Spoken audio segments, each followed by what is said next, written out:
हिंदू धर्म में रामनवमी क्यों मनाते हैं? प्राचीन काल में कौशल देश की राजधानी अयोध्या थी, जो सरयू नदी के तट पर स्थित थी। यह नगर भगवान सूर्यवंशी इक्ष्वाकु द्वारा स्थापित किया गया था और उनकी वंश परंपरा में अनेक महापुरुष और वीर योद्धा जन्मे। उन्हीं के वंश में आगे चलकर राजा दशरथ हुए, जो एक प्रतापी और धर्मपरायण शासक थे। राजा दशरथ अत्यंत पराक्रमी, सत्य प्रतिज्ञ और प्रजा के हितैषी थे। वे चक्रवर्ती सम्राट थे और उनके राज्य में सुख समृद्धि की कोई कमी नहीं थी।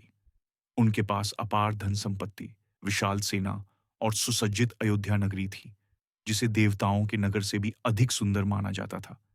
लेकिन उनकी एक बड़ी चिंता थी। वे निसंतान थे। उन्हें कोई संतान नहीं थी जो उनके वंश को आगे बढ़ा सके। यह उनके जीवन का सबसे बड़ा दुख था।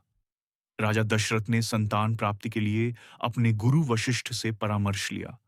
वशिष्ठ जी ने उन्हें सलाह दी कि उन्हें महर्षि ऋष्यशृंग को आमंत्रित करके पुत्रेष्टि यज्ञ कराना चाहिए। महर्षि ऋष्यशृंग महान तपस्वी और यज्ञों में सिद्धहस्त थे। जब ऋष्यशृंग अयोध्या आए, तब राजा दशरथ ने उनका भव्य स्वागत किया और यज्ञ की तैयारियां आरंभ कर दी। यज्ञ विधिपूर्वक आरंभ हुआ। जैसे ही यज्ञ समाप्ति की ओर बढ़ा, अग्निकुंड से एक दिव्य पुरुष प्रकट हुए। वे यज्ञ पुरुष थे और उनके हाथ में एक स्वर्ण पात्र था, जिसमें दिव्य खीर थी। उन्होंने राजा दशरथ से कहा, राजन, यह प्रसाद तुम्हारे पुत्रेष्टि यज्ञ का फल है। इसे अपनी रानियों में बांट दो, जिससे तुम्हें पुत्र रत्न की प्राप्ति होगी।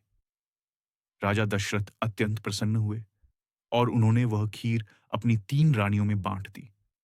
महारानी कौशल्या को आधा भाग, महारानी सुमित्रा को 1/4 और महारानी कैकेयी को भी 1/4 भाग दिया गया। इस पवित्र खीर को ग्रहण करने के बाद कुछ ही समय में तीनों रानियों ने गर्भ धारण किया। 9 महीने बाद चैत्र मास के शुक्ल पक्ष की नवमी तिथि को कर्क लग्न में महारानी कौशल्या के गर्भ से भगवान श्री राम का जन्म हुआ। उनका रूप अत्यंत दिव्य था। उनका मुख चंद्रमा की भांति कांतिमान था और उनके